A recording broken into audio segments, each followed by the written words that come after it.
오늘 이 아침에도 하나님의 은혜를 사모하여 기도의 자리에 나오신 모든 성도님들을 환영하고 축복합니다. 이 시간 우리에게 주신 하나님의 말씀은 민수기 6장 1절에서 12절 말씀입니다. 여호와께서 모세에게 말씀하여 이르시되 이스라엘 자손에게 전하여 그들에게 이르라.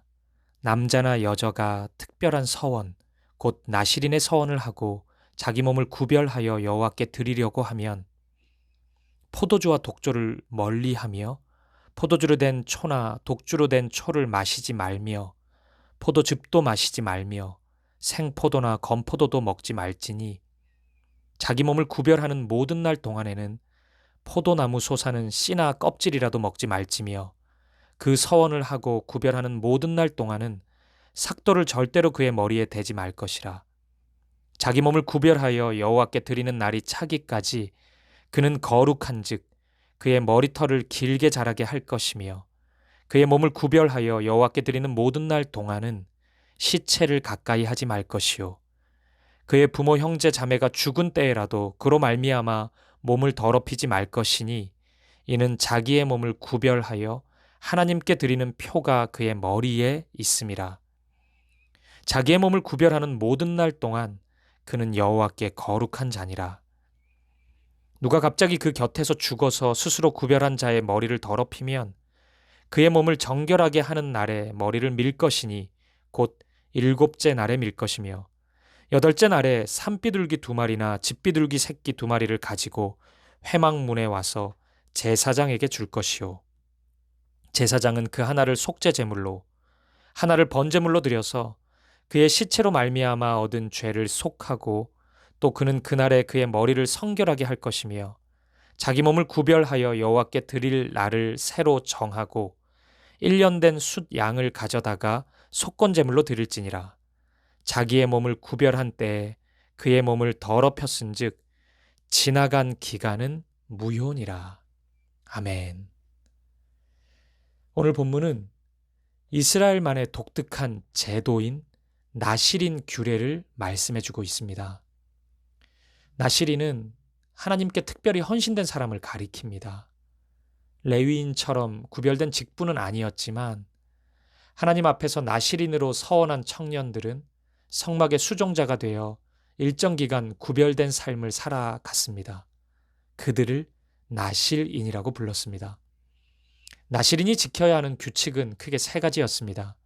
첫째, 머리카락을 자르지 않는 것. 둘째, 포도주나 독주를 마시지 않는 것. 셋째, 죽은 시체를 가까이 하지 않는 것이었습니다. 이 각각은 특별한 의미를 가지고 있었습니다. 머리카락을 자르지 않는 것은 본문 7절에 소개하는 것처럼 구별된 나실인으로서의 표식이었습니다.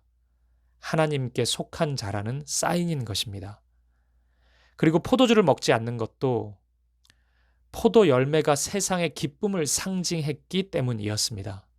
따라서 이 행위에는 세상의 기쁨을 따라가지 않고 하나님 한 분만으로 기뻐해야 한다는 신앙 고백이 담겨 있었습니다.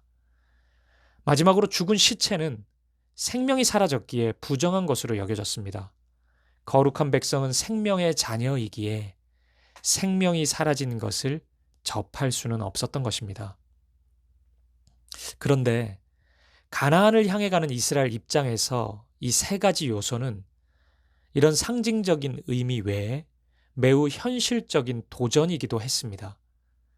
그들이 가게 될 땅인 가나안의 원주민들 사이에서는 단발머리가 유행했습니다.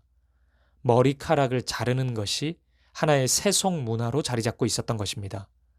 그리고 그들은 포도주를 마시고 취하는 것을 즐거워했고 사람을 죽이는 일도 쉽게 저질렀습니다.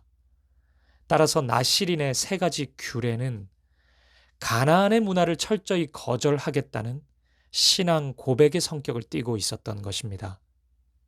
그리고 이 결단은 오늘 우리에게 있어 이 세상의 문화, 이 세상의 세계관을 거부하는 결단으로 이어져야 할 것입니다. 하나님을 인정하지 않는 이 세상은 요한 사도가 말씀한 것처럼 돈과 성적 쾌락, 권력을 향한 문화로 가득합니다. 그리고 그러한 가치는 하나님의 말씀과 진리를 대적하는 자리에 서서 우리를 향한 도전을 멈추지 않습니다. 하나님을 대적한다는 것은 그러한 것들의 최종 목표가 하나님의 자리라는 의미입니다. 이 세상의 것들은 어느 순간 하나님의 자리에 떡하니 앉아버립니다. 그래서 갑자기 돈이 우리의 주인이 되어 있고 쾌락과 명예, 권력이 우리의 주인이 되어버립니다. 오늘 우리가 영적 나실인으로 살아가야 하는 이유가 바로 여기에 있습니다. 오늘 여러분이 스스로 금해야 하는 세상 문화는 없습니까? 그 아무리 문화라는 이름으로 아름답게 포장되어 있다 하더라도 하나님의 자리를 위협하고 있다면 그 모든 것을 과감히 내려놓아야 합니다. 어설프게 하나, 둘 허락하기 시작하면 여러분의 생각과 마음, 삶은 거룩에서 점점 멀어지게 될 것이기 때문입니다. 여러 차례 나눈 것처럼 바울 사도의 강력한 말씀을 기억하십시오. 로마서 12장 2절 말씀입니다. 너희는 이 세대를 본받지 말고 오직 마음을 새롭게 함으로 변화를 받아 하나님의 선하시고 기뻐하시고 온전하신 뜻이 무엇인지 분별하도록 하라. 우리는 이 세대를 본받지 않아야 합니다.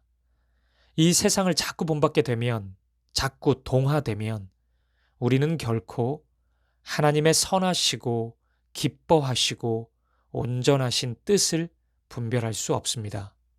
왜요? 왜 분별이 안 됩니까?